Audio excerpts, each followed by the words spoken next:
Assalamualaikum warahmatullahi wabarakatuh. Selamat bertemu kembali dengan saya, Siti Malihatun Badriah. Salam sehat, bahagia, dan sukses selalu.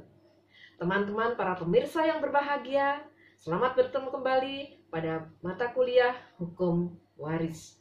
Kali ini kita akan membahas mengenai hak-hak ahli waris. Apa saja sih hak ahli waris? Hak ahli waris itu pada prinsipnya ada 4. Yang pertama adalah hak saisin. Yang kedua, hak hereditas petitio. Yang ketiga adalah hak untuk menuntut pembagian warisan. Yang keempat adalah hak untuk menolak warisan. Kita akan bahas satu persatu. Apa yang dimaksud hak saisin? Hak saisin adalah seorang ahli waris dengan sendirinya atau secara otomatis pada saat meninggalnya pewaris memperoleh hak milik atas harta benda dan segala kewajiban dari si pewaris tanpa perlu melakukan suatu perbuatan tertentu. Jadi di sini tanpa harus melakukan suatu perbuatan apapun, seorang ahli waris ketika seorang pewaris meninggal dunia, maka dia akan memperoleh semua hak dan kewajiban dari pewaris. Semua harta benda milik pewaris dan juga kewajiban dari pewaris akan beralih kepada ahli waris ketika pewaris tersebut meninggal dunia. Dan ini tanpa harus melakukan suatu perbuatan tertentu. Nah, hak ini berlaku untuk ahli waris menurut undang-undang.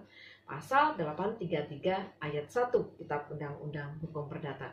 Dan ahli waris testamenter. Pasal 955 Kitab Undang-Undang Hukum Perdata.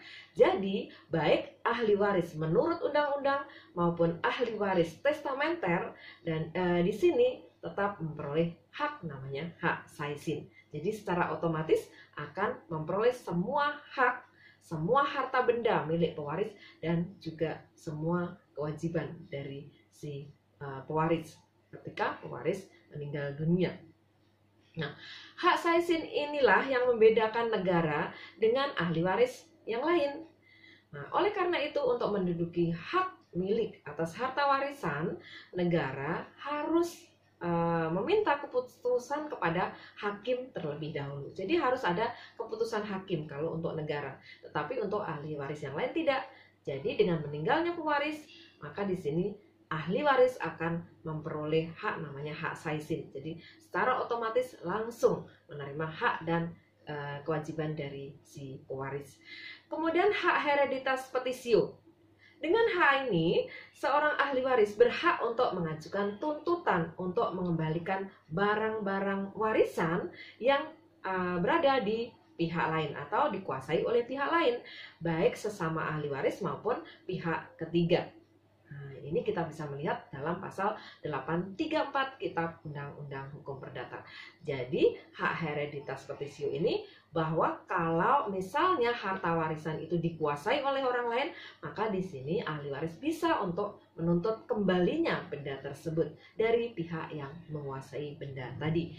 Kemudian yang ketiga, hak untuk menuntut pembagian warisan.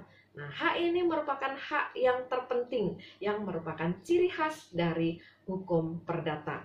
Pasal 1066 Kitab Undang-Undang Hukum Perdata. Dapat diadakan persetujuan untuk tidak mengadakan pembagian warisan terlebih dahulu, tetapi ini paling lama adalah 5 tahun. Jadi prinsipnya bahwa harta benda dalam warisan itu harus dibagi. Namun boleh tidak dibagi dulu selama maksimal 5 tahun. Dan setelah 5 tahun masih bisa diperpanjang lagi 5 tahun lagi. Namun setelah itu harus dibagi. Karena prinsip harta warisan ini tetap harus dibagi di antara ahli waris. Nah, kemudian yang keempat adalah hak untuk menolak warisan. Jadi sebagai ahli waris di sini boleh berhak untuk menolak warisan. Nah, menolak di sini tentu saja tidak boleh menolak kewajibannya saja, tetapi juga semuanya. Kalau menolak hartanya, menolak warisan berarti menolak hartanya, ya. Tidak hanya kemudian hartanya menerima, tapi kewajibannya tidak mau menerima atau menolak kewajiban menerima aktiva atau harta bendanya. Ini tidak boleh. Jadi kalau menolak keseluruhannya. Nah, itulah mengenai hak-hak dari ahli waris. Jadi prinsipnya ada 4 hak dari ahli waris sebagaimana yang sudah saya kemukakan tadi. Demikian apa yang bisa saya sampaikan pada kesempatan yang sangat luar biasa ini. Terima kasih atas perhatian teman-teman semuanya, para pemirsa semuanya. Dan mohon maaf apabila ada kekurangan. Jangan lupa subscribe apabila belum subscribe. Dan juga bunyikan loncengnya supaya selalu mendapatkan update video terbaru saya. Jangan lupa pula like, komen, dan share kepada banyak orang supaya video ini bermanfaat untuk lebih banyak orang lagi. Terima kasih. Wassalamualaikum warahmatullahi wabarakatuh.